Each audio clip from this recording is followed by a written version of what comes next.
मला पहिल्यांदा राजकारणात आणलेला आहे. आताच माझ्याबरोबर धनुभाऊ पण दर्शन घेऊन गेले. त्यांना पुढे वैद्यनाथाचं दर्शन घ्यायला जायचं होतं आणि ते पुढे गेले. खरं तर माझी तब्येत 3 दिवस इतकी खराब होती, मला प्रचंड ताप, प्रचंड अशक्तपणा होता. तब्येतीचा अंदाज घेऊन प्रीतमताई पुढे निघाल्या. प्रवीणजींचा निरोप होता मला, मी त्यांना व्हिडिओवर दाखवलं, बघा माझी काय हालत आहे. आमचा केजचा संदीप पाटील फोन करत होता, मी त्याला व्हॉइस क्लिप पाठवली, अरे बाळा माझी तब्येत बरोबर नाही. तर त्याचा मला मेसेज आला, ताई आमच्या डोळ्यात अश्रू आले, तुमचा आवाज खूप खराब आहे. आता सुद्धा या क्षणाला माझी तब्येत बरोबर नाही, मला ते नाग वेडा काय असते ते झालं. या खांद्यापासून पाठीपासून पूर्ण विळखा. आता बाया गटकडून मिठी मारायल्यात, पाठीवर थापा मारायल्यात, माझ्या अंगाची आग होत होती. पण मला बाबांचं दर्शन घेणं नाही असं कसं होईल. माझ्या श्वासात श्वास असेपर्यंत दसऱ्याला भगवान भक्तीगड आणि गोपीनाथ गडाचं दर्शन 12 डिसेंबर 3 जूनला माझं तर चुकणार नाही. का चुकणार नाही ह्याचं गुढ सांगते. मी साहेबांच्या पोटी जन्म घेतलाय, प्रीतमताईंनी साहेबांच्या पोटी जन्म घेतलाय, पण तुम्ही काही साहेबांच्या पोटी जन्म नाही घेतला ना. हजारो लोकांनी मुंडन केलं होतं साहेब गेल्यावर, हजारो लोकांनी जणू स्वतःचा बाप केलाय. तर त्यांनी जे रक्ताचं नातं निर्माण केलंय, ते नातं रक्ताचं आहे, घामाचं आहे, श्रमाचं आहे, परिश्रमाचं आहे, संघर्षाचं आहे, एकमेकांना दिलेल्या. ए बाबा मागचे शांत बसा ना, आपण कुठल्या कार्यक्रमात आहोत, शांत बसा. बाहेरच्या जिल्ह्यातून आलेले सगळेजण जिथे आहे तिथे बसा, काही प्रॉब्लेम नाही. हे नातं तुम्ही निर्माण केलंय. आणि तुम्ही जर घरामध्ये कुठली तारीख जर काढायची असेल, खाली बसा म्हणूच नका, बाकीचे नुसते खाली बसा, प्रत्येक जण खाली बसा म्हणायले, नुसते बसा, तोंडावर बोट ठेवा आणि बसा खाली. हाताची घडी, बोलल त्याचं दुखल पोट. तुम्ही जर एखाद्या लग्नाची तारीख आली आणि 12 डिसेंबर आली, एखाद्या कार्यक्रमाची तारीख आली आणि 3 जून आली, तर तुम्ही सुद्धा घेत नाहीत, नाही आपल्याला साहेबांच्या गोपीनाथ गडावर जायचंय. मग माझ्या एवढं काय, माझ्यापेक्षा काकणभर जास्त प्रेम तुम्ही मुंडे साहेबांवर केलंय, तर मी माझ्या कातड्याचे जोडे जरी करून तुमच्या पायात घातले तरीही मी तुमचं ऋण कधीही फेडू शकणार नाही. सगळ्या जातीचे, सगळ्या धर्माचे लोक मुंडे साहेबांमुळे केवळ भरभरून माझ्यावर प्रेम करतात. आज मी इथे बोलायच्या आधीच मी एका गोष्टीचा उल्लेख करू शकते. केज तालुक्यामध्ये झालेली घटना. माझा भाऊ लहान, आता या लोकसभेच्या नाही, आधीच्या निवडणुकीत सरपंच होता, माझ्याबरोबर काम केलंय. मी कधी पक्ष पाहिला नाही. माझं राजकारण 5 वर्ष मंत्री असताना मी विरोधी पक्ष, आपला पक्ष, आपला तुपला, याचा त्याचा, याचा पाहुणा त्याचा पाहुणा, काही पाहिलं नाही. मी पाहिलं ते फक्त माणुसकीचं नातं. माझ्या जिल्ह्यात जन्मलेला प्रत्येक माणसाचा विकासाचा अधिकार आहे, हा विश्वास ठेवून मी काम केलं आणि तो विश्वास कमवण्याचं काम. तो माझा भाऊ कुणाच्या तरी आईच्या पोटचं लेकरू सकाळी घरी निघाले आणि परत घरी आलं नाही. त्या आईच्या यातना एक स्त्री समजू शकते. त्या आईच्या दुःखामध्ये मी सहभागी आहे. त्या घरामध्ये असणाऱ्या प्रत्येक स्त्रीच्या, त्या घरात असणाऱ्या त्याच्या भावाच्या, त्याच्या घरच्या आई वडिलांच्या दुःखामध्ये मी सहभागी आहे. आज अशी परिस्थिती परत बीड जिल्ह्यामध्ये येऊ नये हीच मी ईश्वर चरणी, वैद्यनाथाच्या चरणी प्रार्थना करते आणि मुंडे साहेबांच्या चरणी प्रार्थना करते. अशा परिस्थितीशी लढण्याची सक्षमता आणि शक्ती हे माझ्या लोकांमध्ये. आपण जसे आहोत त्याचंच, जसा नेता आहे, आता मी मोठी बहीण आहे, मी बाबा जसे करायचे तसे करायचे. बाबा असे मागे पाठीला हात घेऊन चालायचे, तशीला अर्धे लेकरं या परळीमध्ये आमच्या नाथऱ्यामध्ये, हो रे राजे, नाथऱ्यामध्ये, हो रामू तुझा मुलगा दाखवत होता त्या दिवशी बाबा कसे चालते. त्यांनी तर साहेबांना पाहिलंच नाही. आमचा सचिन आहे नाथऱ्याचा, त्याची मुलगी साहेबांसारखं चालवून दाखवाय. आज या राज्यामध्ये मुंडे साहेबां जसं नेता आहे, जसा कार्यकर्ता आहे, तसाच खाली कार्यकर्ता तयार होत असतो. आपल्या कार्यकर्त्यांवर आम्ही आयुष्यामध्ये चांगलेच संस्कार करायचा प्रयत्न केलेला आणि माझ्या कार्यकर्त्यांकडून, माझ्या जवळच्या माणसाकडून कोणालाही नख सुद्धा लागलं नाही पाहिजे ही माझी अपेक्षा. माझ्या लोकसभेनंतर सुद्धा मी आव्हान केलं होतं, मन मोठं ठेवा. निवडणुका येतात आणि जातात. निवडणुकीमध्ये एखादा माणूस आपल्या विरोधात काम केलं म्हणून त्याच्या जीवावर उठायचं काही कारण नाही. पुढच्या निवडणुकीमध्ये बदल होत असतात. लोक भ्रमात जातात, लोक गंभीर विचार करत असतात प्रत्येक गोष्टीचा आणि एखाद्या दिवशी एखादा चकवा येत असतो राजकारणामध्ये. त्या चकव्याला मागे टाकायचंय आणि पुढे जायचंय. मोठं मन, राजासारखं मन ठेवलं पाहिजे आणि मनासारखा राजा लाभला पाहिजे. हे प्रत्येकाचं सोनं करायचंय जीवनामध्ये, हेच आमचं कर्तव्य आहे. त्या लेकराचा जीव गेला त्याच्याबद्दल, त्याची जी निर्घृणपणे त्याचा हत्या झाली त्याच्याबद्दल मी अत्यंत तीव्र संताप व्यक्त करते. त्या लेकराचा जीव गेला ह्याच्याबद्दल मनापासून दुःख व्यक्त करते. ते जे ठिकाण आहे ते दुःखाचं ठिकाण आहे, ते कुठल्याही राजकारणाचं ठिकाण नाही. पोटातून मनापासून मी त्या लेकराचा जीव गेला ह्याच्याबद्दल दुःख व्यक्त करते. मी स्वतः देवेंद्र फडणवीसांना बोलले, मी स्वतः एसपींना बोलले आणि मी सांगितलं की याच्यामध्ये जोही कोणी दोषी असेल, जो खरा दोषी असेल, ज्यांनी खरंच याच्यामध्ये काम ह्या लेकराचा जीव घेतलाय, त्याला कडक शिक्षा झालीच पाहिजे हा माझा आग्रह. आज मी त्या लेकराला श्रद्धांजली वाहते. त्याने किती स्वप्न पाहिले असतील, सरपंच, उद्या निवडणूक लढायची, जिल्हा परिषद लढायची, काय काय स्वप्न असतील, ती स्वप्न अशी काढून घ्यायचा अधिकार कोणालाही. तुम्हाला राग आलाय ना, एखाद्याने तुमचं कॉलर धरली ना, तुम्ही पण त्याचा धरा जास्तीत जास्त. एखाद्याने एक थोबाडीत मारली, तुम्ही 2 मारा. एखाद्याचा जीव घ्यायला तुम्ही काय ईश्वर आहेत का, असुर आहेत, राक्षस आहेत? हे चालणार नाही. हे आपल्या जिल्ह्यात चालणार नाही. याचं राजकारण सुद्धा चालणार नाही आणि अशा प्रकारचं वर्तन सुद्धा हे चालणार नाही. त्याबद्दल मी दुःख व्यक्त करते. त्याच्याबद्दल सगळ्या जिल्ह्यातल्या नेत्यांनी सुद्धा दुःख व्यक्त केलंय. मी अक्षय मुंदडांना फोन केला होता. कुठे गेला अक्षय? मी त्यांना फोन केला. म्हणलं आता बाबा, ते नेहमी मला म्हणते विमलताई नंतर ताई तुम्हीच माझ्या आईच्या जागी आहेत.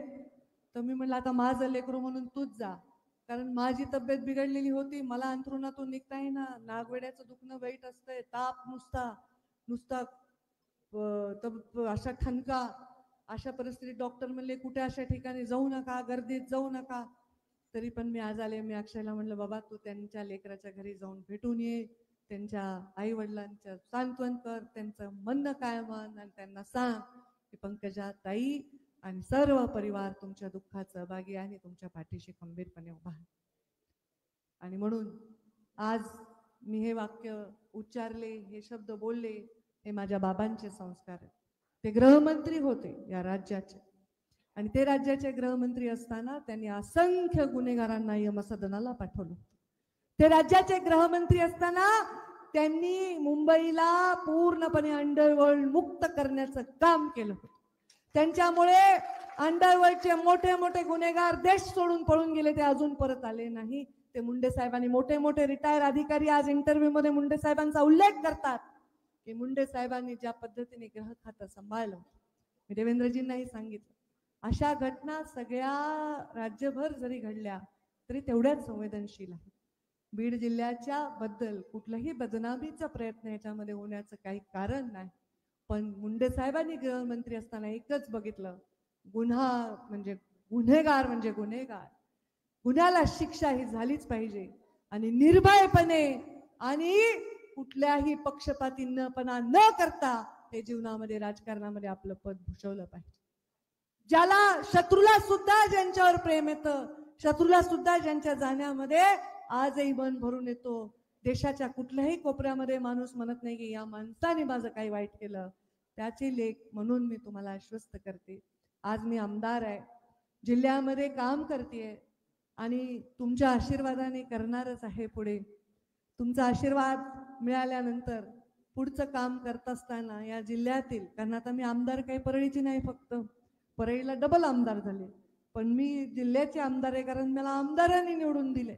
आणि त्याच्यामुळे या जिल्ह्याच्या प्रत्येक प्रश्नाला मार्गी लावण्यासाठी, या जिल्ह्याच्या प्रत्येक दुःखी माणसाच्या पाठीवर हात फिरवण्यासाठी, या जिल्ह्याच्या प्रत्येक उत्साही माणसाच्या पाठीमागे शक्ती उभी करण्यासाठी, ज्याच्या डोळ्यात स्वप्न आहेत त्याच्या स्वप्नाला ताकद देण्यासाठी मी माझ्या आयुष्याचा प्रत्येक क्षण खर्ची घालणार आहे.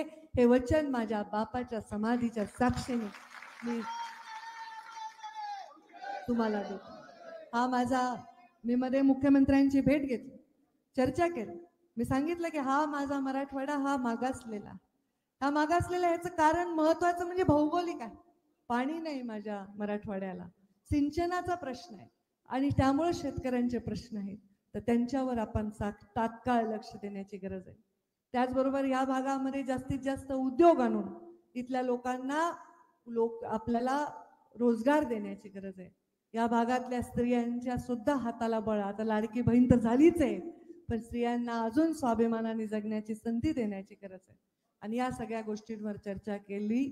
मला पूर्ण विश्वास आहे की ही सगळी स्वप्न जी मराठवाड्यासाठी, महाराष्ट्रासाठी आणि माझ्या या माय माऊली बीड जिल्ह्यासाठी पाहिले, ते स्वप्न पूर्ण करण्यासाठी मला नक्कीच योगदान देता यावं. आज 12 डिसेंबर आहे. जंगी कार्यक्रम दरवर्षी असतो, सगळ्या राज्यभरातून लोक येतात, मोठे नेते येतात, मोठे वक्ते येतात, पण मी यावेळी विनंती केली की अत्यंत साध्या पद्धतीने कार्यक्रम करावा. माझी खूप इच्छा होती की या जिल्ह्यामध्ये, मराठवाड्यामध्ये आपल्याला लोकसभेच्या निवडणुकीमध्ये 0 यश मिळालं होतं आणि यावेळी प्रचंड मोठं यश मिळालेलं आहे. म्हणून सर्व लोकप्रतिनिधी जे निवडून आलेत त्या सगळ्यांचा मुख्यमंत्री आणि उपमुख्यमंत्र्यांच्या हस्ते सत्कार इथे मुंडे साहेबांच्या या गडावर करावा अशी माझी इच्छा होती. पण ते काय कळत नव्हतं की शपथविधीची तारीख 12 आहे का 13 आहे. मग म्हटलं आपण सगळ्यांना उगीच इकडे अडचणीत बोलवावं, परत काही बैठक लागली दिल्लीमध्ये, तर हा कार्यक्रम मी राखीव ठेवलेला आहे, मी भविष्यामध्ये करणार आहे. मी राज्यभर प्रचार केला आणि राज्यभर प्रचार करताना मला जे जे तरुण चेहरे आढळले, जे निवडून आले, त्यांना ईश्वर यश दिलंय, त्यांना संधी मिळावी आणि चांगले चांगले राजकारणी घडावे, गुणी राजकारणी घडावे, संस्कारी चांगले राजकारणी घडावे, यासाठी सुद्धा मला योगदान देणं हे माझं मुंडे साहेबांची कन्या म्हणून कर्तव्य. दुसरं कारण, हा कार्यक्रम साध्या पद्धतीने घ्यायचं. या जिल्ह्यामध्ये घडलेल्या घटना आहेत, आता काही अपहरणाची घटना झाली किंवा ही मृत्यू झाला या तरुण पोराचा, त्याच्यामुळे आम्ही ठरवलं अत्यंत साध्या पद्धतीने हा कार्यक्रम घ्यायचा. मी धनुभाऊलाही म्हटलं हे कारण आहे, ते मला योग्य केलं की अशा परिस्थितीमध्ये आपण काही जंगी कार्यक्रम घेणं योग्य नाही, आपल्या जिल्ह्यामध्ये एवढं दुःख झालं असताना, आणि म्हणून अत्यंत साध्या पद्धतीने केलं. तरीही एवढ्या संख्येने तुम्ही आलात. बघा ते गेवराई मधले लोक आलेत, बोरकर दिसायलेत मला, आमचे इथे आमच्या साताऱ्यावरून, साताऱ्याचे पण राहतात मुंबईला, नवी मुंबईला आमचे डॉक्टर आलेले आहेत. आणि ती जी मशाल आहे, ती मशाल डॉक्टर खाडे किती वर्ष झाले घेऊन यायले? 11 वर्ष झाले. लोक चालत येतात, टाळ्या वाजवा यांच्यासाठी. सिंदखेड राजाहून आता डॉक्टर कायंदे पण आलेत आणि आमचे आमदार पण कायंदेच आहे, दोघंही कायंदेत. मी त्यांच्या विरोधात जरी प्रचार केला तरी आशीर्वाद दिलाय, असं नाही की नाही. आणि आमचे केडेकर पण आले जे त्यांच्या विरोधात उभे होते. थोडे 2-3 मतदारसंघात थोडं गडबड होती की 3 लोक उभे होते, तिघांना 3 लोकांनी प्रचाराला बोलवलं होतं. पण हे लोक इथे आलेले आहेत, हे लोक वर्षानुवर्ष येतात इथे, वर्षानुवर्ष मुंडे साहेबांच्या दर्शनाला येतात. ही पुण्याई फार थोर आहे, हे पुण्याई फार मोठी आहे, हे फार मोठे आशीर्वाद आहे. आणि नरेंद्र मोदींच्या नेतृत्वाखाली काम करणं हाही तेवढाच मोठा आशीर्वाद आहे. नरेंद्र मोदींनी जेव्हा एखाद्याला एखादी जबाबदारी दिली तर ती पार करणं सुद्धा भाग्य आहे. त्यांनी मला स्टार प्रचारक केलं होतं 14ला, त्याच्यानंतर 19ला आणि 24ला. 14ला माझा सर्वस्व, माझे पाप गेला तरी मी संघर्ष यात्रा काढली आणि महाराष्ट्रात पक्षाला बळ देण्यासाठी मी रात्रंदिवस एक केला. 19ला मी स्वतः निवडणूक लढत होते, धनुभाऊन माझी फाईट होती, अत्यंत कठीण लढाई होती. असं समोरासमोर आम्ही लढू शकतो, दुसरा माणूस असेल तर मग काही प्रॉब्लेम नाही. पण एवढी लढाई कठीण होती, तरीही मी राज्यामध्ये 60-70 सभा तेव्हाही दिल्या, राज्यभरामध्ये काम केलं, कारण मोदीजींनी स्टार प्रचारक केलं होतं.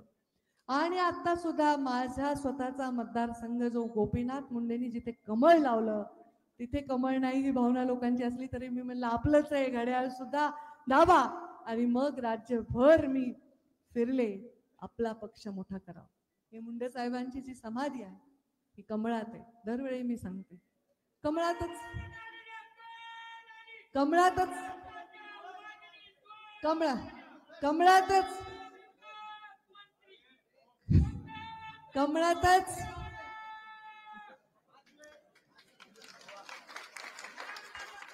ही समाधी मी कमळातच का बांधली असेल, का मला दुसरं काही नाही सुचलं. पण ती बुद्धी मला कशामुळे दिली देवाने मला माहित नाही. पण ज्या कमळासाठी मुंडे साहेबांनी प्रत्येक श्वास खर्ची घातला, आपल्या जीवनातले सुवर्ण क्षण सुद्धा कमळाला दिले.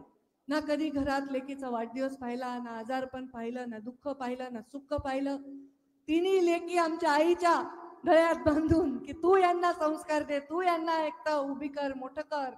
मी मात्र देशासाठी, राज्यासाठी, राष्ट्रासाठी काम करणार आहे. कारण मी त्या मुशीतून आले, राष्ट्रीय स्वयंसेवक संघाच्या त्या संस्कारातून आले. राष्ट्र प्रथम आणि संघटन आपलं सर्वश्रेष्ठ आहे. अनेक गोष्टी सहन करत करत, अनेक संध्या घेत घेत त्या संधीचं सोनं करत साहेबांचं आयुष्य गेलं. आणि आता साहेबांनी या कमळामध्ये विश्रांती घेतलेली आहे. आणि मला माहित नाही मी हे किती दिवस चालवू शकेन, माझी लायकी पण नाही याला पेंट करायची. पण तुमच्या सगळ्यांच्या आशीर्वादाने होत असतं.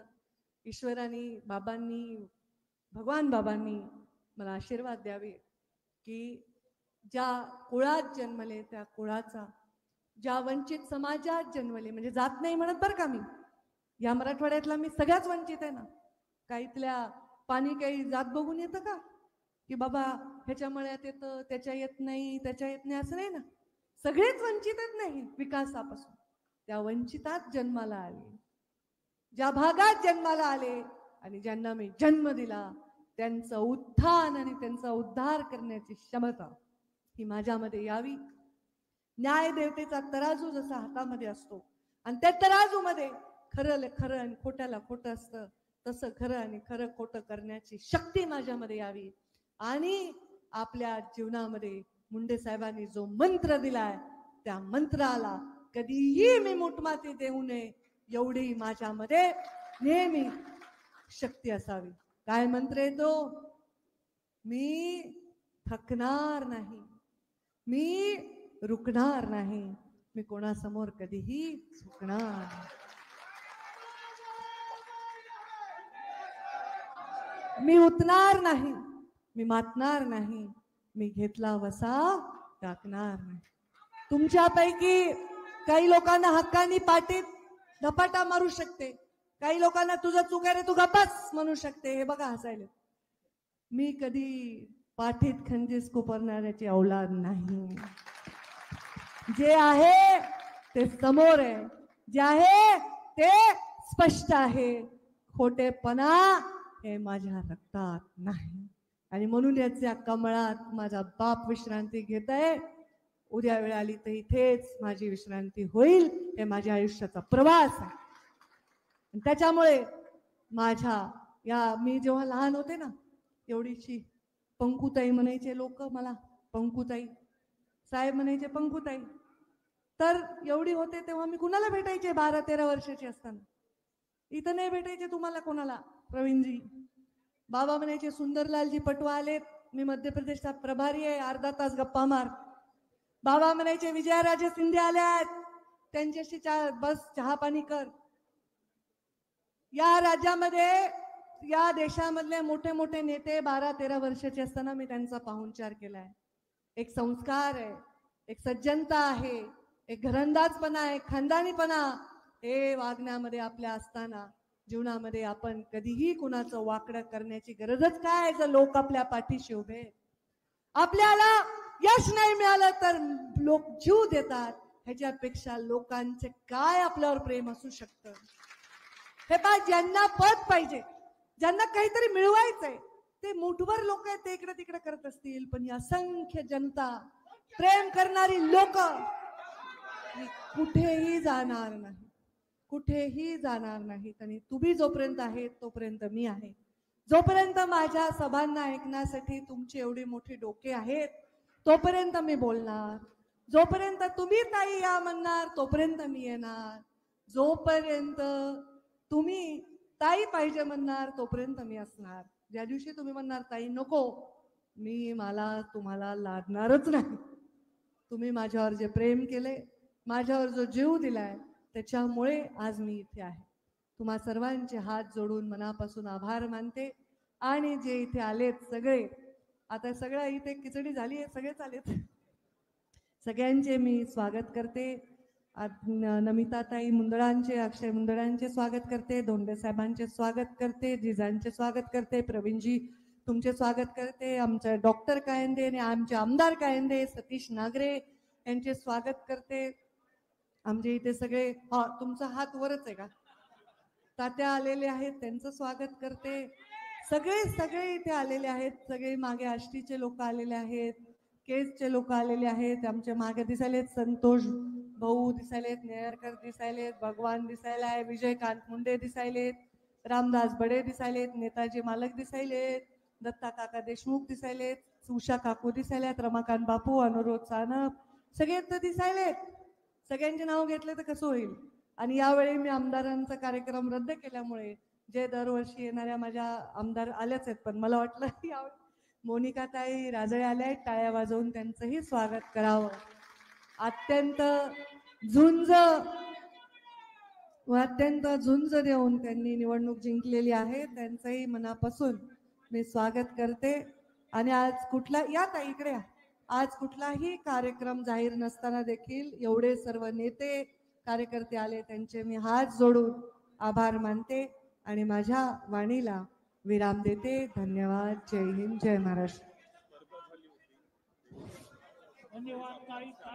देऊळगाव राजाला एक स्पर्धा झाली होती, त्या स्पर्धेचं बक्षीस वितरण आता इथे होईल. आणि आमच्या दादा इदा त्यांनी एक पुस्तक लिहिलंय, तर त्यांची कन्या मला हे घेऊन आलेली आहे, तर ते पुस्तक ते मला इथे देत आहे. या जिजा इकडे, मोनिका ताई इकडे.